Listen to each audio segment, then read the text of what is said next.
We all know that Alfa Romeo is an enthusiast-focused brand with the Stelvio and Giulia, but also back in the day, the 4C and 8C, and they've had a long history of designing and engineering very fun vehicles that you and I love and adore. But today in 2023, heading into 2024, Alfa Romeo has ambitions to market to a whole new consumer and demographic, people who wouldn't typically look at buying an Alfa Romeo. Now, this is in the words of Alfa Romeo and not me. They have a consumer demographic of 70% of being male and 30% female, but they want to flip that with the Alfa Romeo Tonale. Now, for subcompact crossovers, it is geared towards a particular type of consumer, someone who's looking for practicality, fuel efficiency, and a vehicle that is family friendly. Now, with the Tonale, that's what they actually have here with this model, but it goes one step further that other rivals aren't offering. It's a plug-in hybrid. And in this video, we're going to go over everything about the Tonale. Take a look at the exterior, the interior, take it out for a test drive, and also see why. If you are an enthusiast or you're just somebody who has typically purchased a BMW X1 or Audi Q3 in the past, you might want to take a look at the Alfa Romeo Tonale if you want to have some fun and enjoyment behind the wheel. Now, before we get in this video, I'd like to thank Boston Motorsports Alfa Romeo in Brighton, Massachusetts for allowing me to do this review. The link will be in the description below, so you can check out their extensive Alfa Romeo and used exotic inventory. Also, before we get started, make sure to hit the subscribe button and click the notification bell so you're notified every time a new video goes live on the channel. And so, without wasting any further time, let's get right in this review. The Italians have always embraced their spot in the automotive world by selling vehicles to a niche market. Buyers who are well aware of the charismatic designs, engineering, and driving dynamics. But unlike Ferrari and Lamborghini, Alfa Romeo's success hinges upon volume sales. And while the Giulia and Stelvio have generated a lot of interest, the brand is still enthusiast-centric rather than capturing the attentions of the average car shopper. The Tonale arrives as the third model for the Alfa lineup, and being the first electrified vehicle of many for this Italian manufacturer, as Alfa Romeo not only has ambitions to compete with the Germans, but they also want to be ahead of the curve by offering an affordable yet fun plug-in hybrid. Starting off with pricing, the Tonale we have today is the Ti, coming in at just over $46,000, and sits in the middle of the three trim levels for 2024. In collaboration with Dodge, the Tonale is closely related to the Hornet, as both manufacturers take advantage of a platform that produces an affordable and competitive crossover for both the mainstream and luxury markets. With subcompact crossovers upsizing, the Tonale is slightly larger than a BMW X1, which should help this vehicle in terms of practicality and accommodating a family. With the full paint finish and gloss black accents around the wheel arches, it's highly unlikely you will ever take this crossover off-road, and with less than 8 inches of ground clearance, the Tonale is better suited for on-road use. While some may be asking the question as to why you should choose the Tonale over the Hornet, it may simply boil down to the looks, as Alfa Romeo integrated cosmetic elements for the front fascia that you'll find on the Stelvio and Giulia, such as the iconic grille design, but even the LED headlights that adds definition to the daytime running lights that you won't receive on the Hornet. With the muscular body lines on the hood and bumper, the Tonale does appear aggressive from certain angles, and with the subtle gloss black accents, Alfa's entry point into the lineup does make a great first impression. Moving over to the side profile, our model is sitting on the optional 20-inch wheels, with 18s coming standard and a set of 19s also being available. During our test drive just outside of Boston, the suspension was able to soak up the imperfections, without the larger tires playing a role in the ride quality. If you're commuting in the city, the Tonale does provide a cushioned ride, but remember that the suspension is still tuned for sporty driving. You'll have power folding gloss black side mirrors with turn signal indicators to go along with blind spot detection for added safety. Then as we make our way around the back, the color contrast continues with the gloss black bumper and brushed aluminum rear diffuser. With the sloping roofline and Sportback-like C-pillars, there's no mistaking this crossover for solely being a typical daily commuter. With Alfa's signature body lines and aesthetics, the Tonale certainly garners attention, while also differentiating itself just enough where it's not mistaken for the Hornet. Powering the Tonale is a 1.3-liter turbocharged 4-cylinder engine and an electric motor mounted on the rear axle to produce 285 horsepower and 347 pound-feet of torque, and is paired with a 6-speed automatic transmission. Within this segment, hybrids aren't unheard of, as both Volvo and Lexus offer electrified powertrains. However, because Alfa Romeo prides themselves on performance, it's unlikely there's a comparable rival that resembles Alfa's smallest crossover. Being athletic from the get-go, performance for the price is currently unmatched, as you'll be spending over $50,000 for a suitable Turbo 4 from a German manufacturer that can inject some exhilarating driving characteristics in a vehicle primarily purchased for their practicality. Across the 3 trim levels for 2024, all-wheel drive does come standard, giving you year-round versatility if you live in colder regions. And when it pertains to fuel economy, Alfa Romeo rates the Tonale with a combined average of 29 miles per gallon. But keep in mind, on full electric power, you can travel up to 30 miles on a full charge. Stepping inside, there's a number of similarities between the Tonale and Dodge Hornet, as both vehicles share the same platform and technology. And with the subcompact luxury crossover market often lacking upscale interiors and not receiving the same features as their larger siblings, the Tonale actually has a cabin that's very much on par with competitors. Our model today is equipped with the premium interior and sound package, giving us heated and ventilated perforated leather seats for both the driver and passenger, with the driver's side having memory seat functionality. Keeping in mind that this is not a quadrifolio and that Alfa wants to attract buyers who aren't necessarily enthusiasts, the bolstering and support of these seats would certainly appeal to those who drive aggressive, as the Tonale is still performance focused at the end of the day.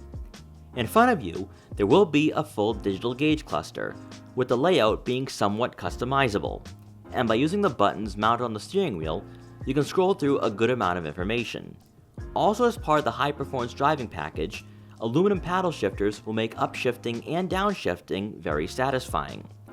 Reminding you that you're still driving an Alfa, the push-button start is placed on the steering wheel, once again displaying that it's Italian, but also designed for people who love driving.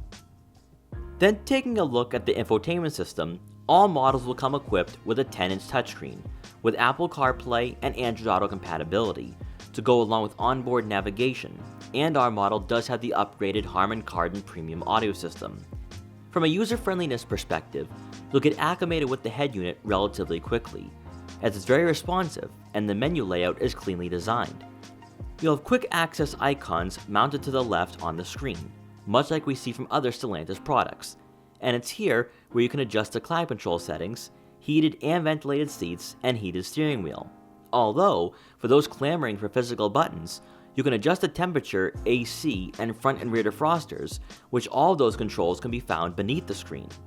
For the Tonale, you'll have a variety of camera angles to choose from, including a top view and front-facing camera to help you park this crossover on city streets.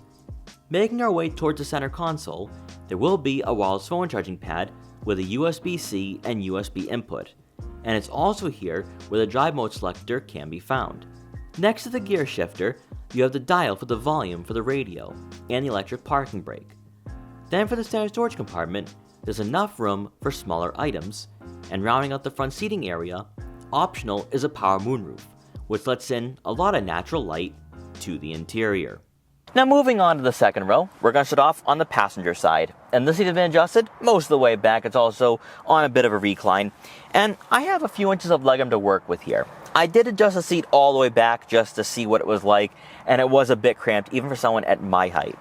But Alfa Romeo rates the second row seating area at around 38 inches of legroom, which would outclass a lot of vehicles in this market and would be closer to being on par with a BMW X3, Audi Q5, and others in a more expensive price bracket. But compared to a Volvo XC40, BMW X1, Audi Q3, this is actually going to be a pretty family-friendly option. Also, you can squeeze in taller passengers in the back, so if you are going on a road trip with some friends, you can definitely squeeze them back here, but also this is family-friendly where you can have smaller kids join you on a weekday commute. Now, moving on to the center seat, you are going to have some decent placements for your feet. The center hump isn't that aggressive at all. However, because the Tonale is more subcompact, you're not going to have as much legroom or shoulder room. So keep that in mind. You might not be squeezing in that third person. If you're looking for that, you might want to go with the Stelvio instead. But more importantly, though, is that when it comes to headroom, you have plenty of it. And I think that if you have people around the height of 6 feet tall back here, they won't be hitting their heads on the headliner if they are sitting on the outboard seats. Then, on the driver's side, this seat is adjusted to someone of my height, around 5'5", and I have a good amount of legroom here where I can just sit back, relax, and enjoy the driving experience. This is very much like we experienced with the Dodge Hornet. So if you're looking for a vehicle that is luxurious, Italian, has that Italian styling, this would be the pick. I think this looks better than the Dodge Hornet, but also when it comes to pricing and also the fact you get that plug-in hybrid powertrain standard, that's where I think the Tonale is going to be a better option. Also back here, you do have 2 rear air vents to go along with the USB-C and USB input. And rounding out the second row seating area, you do get a center armrest with 2 cup holders. Now coming around to the back, you are going to receive a power liftgate. And inside, behind the second row seats, you're looking at right around 23 cubic feet of room, which is kind of fantastic for a vehicle of this size in its market. This would be on par with the Mercedes-Benz GLA, Volvo XC40, and the brand new BMW X1. And that is a trend we're seeing right now in the subcompact crossover market, where they are becoming more practical and also larger. If you're somebody that lives in an urban area, lives in a metropolitan area, and you want something that is more compact, that's where the Tonale is going to be more appealing than the Stelvio, because it is smaller, it's more maneuverable. But because you have all this interior space, you're not losing out on the practicality or the daily driving aspects that come along with a crossover. I was able to fit all my camera gear today, no problems. It has 2 bags of camera gear, a gimbal box, and a tripod, and still had plenty of room to throw in some other camera gear or go grocery shopping afterwards. If you are somebody that is going on a road trip with the family, I think you can squeeze around 5 to 6 bags of luggage back here, no problem. Then with the second row seats folded, you're looking at right on 50.5 cubic feet of room, and that is going to give you a lot of interior space if you're just using this vehicle as your daily driver and you don't have anybody sitting in the second row. Like I said before, this is going to be on par with its closest rivals, such as the GLA and the X1, and I think if you're looking for a vehicle with some Italian styling, that's where the Tonale is going to be very appealing. Also back here, you are going to have a rear cargo cover, which will keep all your valuable items out of sight. So if you are like me and you have camera gear or anything else of value, you can leave them back here and have that peace of mind knowing that no one will be able to peek in and steal what you have. And then once you're done, just press the button and the liftgate will close automatically. Alright, so we're now behind the wheel of the Alfa Romeo Tonale. Let's take this vehicle out for a quick test ride to see how it performs, how it handles, how it drives, how it compares to other vehicles in this market, such as a Mercedes-Benz GLA or BMW X1, but also to see if Alfa Romeo is giving you a unique experience in a way for this particular market and price range. But also, as we talked about earlier on in this video, since Alfa Romeo is marketing this vehicle towards a different demographic of consumer compared to the Stelvio and Giulia, does it still feel sporty? Does it still give you an exhilarating driving experience? And that's what we're going to find out on this test drive. Right off the bat, you can tell that the Tonale does drive quite differently than the Stelvio in more ways than one. A lot of it is because it is more luxurious, it is a bit more laid back, although the steering, in my opinion, is a bit heavier than I was anticipating. Because I have read a lot of reviews on this vehicle, and I'm thinking, alright, so it's going to feel a lot like the Dodge Hornet, and it does, especially for the interior and also with the design as well. But there is a bit more of a sportiness factor to this vehicle that still puts you on the edge of your seat. And I think whether you are somebody who is an enthusiast or not, you're going to have a lot of fun. Now heading into this corner, not too bad, not a lot of body roll here. I'm a bit surprised. And you're really benefiting from the plug-in hybrid powertrain as well. You can hear that kick in when you are deeper into heavy accelerations. Also, another thing too is that you get around 30 miles of range. A lot of vehicles in this market are not plug-in hybrid, and most of them are not even hybrid at all. There'll be some mild hybrid systems, but nothing along the lines of being efficient or giving you a vehicle that you could drive in the city and suburbs without even using the gas motor. Now, unlike the Stelvio and the Giulia, you don't have a ZF8 speed, so you have the 6-speed ASIN. And if you have driven other vehicles in this market, such as an older X1, you've probably experienced one of their transmissions. I find the 6-speed to shift quite smoothly, in fact. But also, when it comes to the accelerations, okay, it's not going to be as quick as a Stelvio, it's not going to be as quick as a sports crossover, but the accelerations are very linear. Very little turbo lag as well. But I gotta be honest, and I've driven a lot of vehicles in this market, it's the handling that really has me captivated, especially at this price point, because I think a lot of journalists will compare this model to an X1 M35i or other sportier models that are going to be around $55,000, $60,000. But when you're getting this amount of performance right off the bat, and okay, we have a TI today, so it's not a Veloce, it's a nice mid-tier trim. The fact you're getting that much performance, you're also getting the plug-in hybrid technology, that right there kind of propels Alfa Romeo into a different bracket in this particular segment. The fact that you do get it all, you get the efficiency, you get the performance, you get the Italian styling, that's where this vehicle in my mind is quite compelling. Now, some people will say that, oh, maybe you should go with the Dodge Hornet. I don't know about that.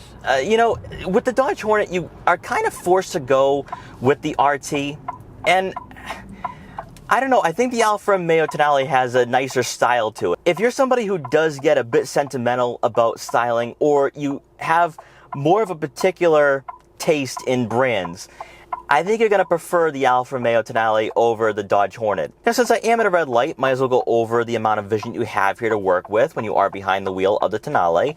Nice panoramic view. A-pillars are somewhat aggressive, so you might be dealing with some blind spots depending on the angle. So there are vehicles over there that I can't see coming out of that intersection. Then taking a look at your side mirrors, they are decently sized. I can see what's in my blind spots and in the lane next to me. And looking out back, yeah, the Tonale is more of a hatchback-like designed vehicle. So it is a bit difficult to see what's directly behind you, especially with the headrests in the way. What I ultimately like, though, about the interior and the driving environment is just the dashboard layout and the way it's designed. Very, very classy. And for a lot of crossovers in this market, such as that X1, that GLA, the Audi Q3, you're not getting the best technology, you're not getting the best interior layouts, and in fact, you are getting a more cheaper experience. Now, with the Tonale, it is quite different compared to the Stelvio, especially when it comes to interior materials that they use, because there is hard touch materials on the dashboard and of course on the door panels as well. But when it comes to just the way the center console is designed, the way the interior wraps around you, this is something you don't typically see in this price range.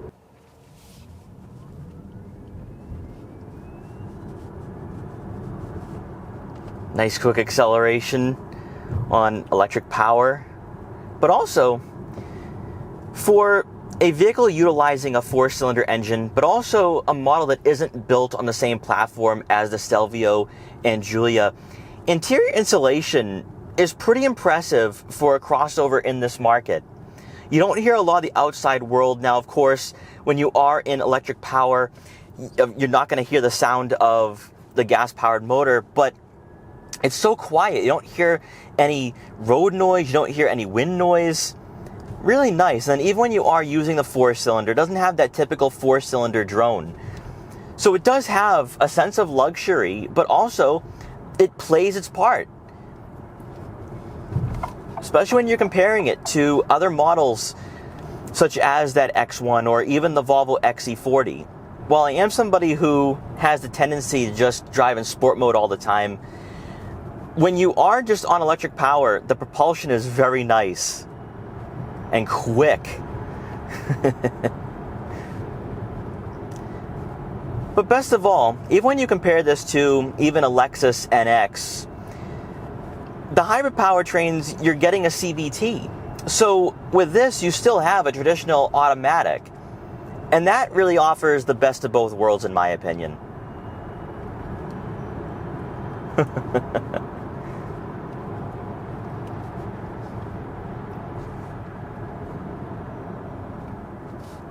The fact that it's this quick and this enjoyable, I don't know.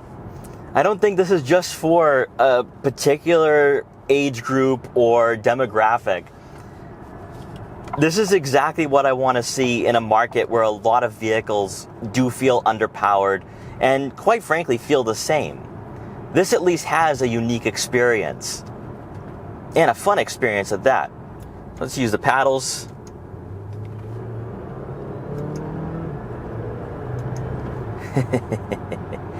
Really nice. Love the aluminum paddle shifters as well. Adds a lot of character. So this isn't just a one-dimensional crossover. You can have fun with it. It's comfortable. It's dailyable. Whether you're commuting to work, going on a longer road trip, it's fun. And I think, even though some people will say that it's more expensive than German and other European competitors, it does undercut the performance models from BMW, Mercedes-Benz, and, well, Audi doesn't give you an SQ3. So this, to me, is a great package for its price point, under $50,000 with the Ti. And then also throw in the fact that it is a plug-in hybrid, and quite honestly, for a plug-in hybrid, it's fun and enjoyable. And while it may not be as dynamic as the Stelvio, I find the handling to be very confidence-inspiring, but also competent as well, as I am cruising on the river roads just outside of Boston. All in all, after this test drive, I think Alfa Romeo did exactly what they needed to by ushering in a subcompact crossover that definitely has the Alfa Romeo DNA and heritage, but also it's not a vehicle that leans too much to performance that would draw in a male demographic like Alfa Romeo has been talking about, but it's also not a vehicle that has been dumbed down and lost character. And while it is built on the same platform as the Dodge Hornet, if you're somebody who wants a vehicle with a bit of pizzazz, a bit of Italian flavor and fervor, then I think this is going to be a great vehicle for you, but also one that you're going to be drawing a lot of attention to yourself on the roadways, which I don't think is a bad thing at all. This has a nice composure on the roadways. It drives nicely as well, but also I think when it comes to the technology and the interior layout, it definitely fits its price point as well. So to quickly wrap up my time with the all-new Alfa Romeo Tonale, what are my final thoughts and takeaways for its Italian luxury subcompact crossover? It will all boil down to the fact that this is a plug-in hybrid with a traditional automatic transmission. That puts this vehicle in very rare company. There's not a lot of crossovers in this market and price range that are one hybrid or plug-in hybrid, but also if they are, some of them do have CVTs. Whereas the Tonale is really being sporty and engaging while also having those luxury characteristics that you would expect at around $45,000 to $50,000. Now the question is, will Alfa Romeo succeed in their ambitions to sell this vehicle to people that are not enthusiasts, that are not men? I think they could definitely draw in a female demographic, certainly with this vehicle, simply due to the fact that it's the pricing, but also the fuel efficiency as well, and also the interior space. A lot of vehicles such as the Audi Q3, the Volvo XC40, even the newer BMW X1 and Mercedes-Benz GLA can be a bit tight. They can be a bit cramped and claustrophobic. Whereas the Tonale is spacious enough where you can have a family join you in the second row, but also have that cargo space as well, which does rival a lot of vehicles in this segment. So if you are somebody that's looking for sportiness, but you don't want to spend over $50,000, $60,000, then take a look at the Tonale. I think you're definitely going to love what it offers from an on-road perspective, but also I do like the technology and the interior layout as well. So guys, thank you so much for watching this video. Please like, comment, share, and subscribe for more. Also make sure to follow me on Instagram at Boston Autoblog so you can see what I'm up to and what vehicles I'll be featuring in in the future. And I will see you guys next time.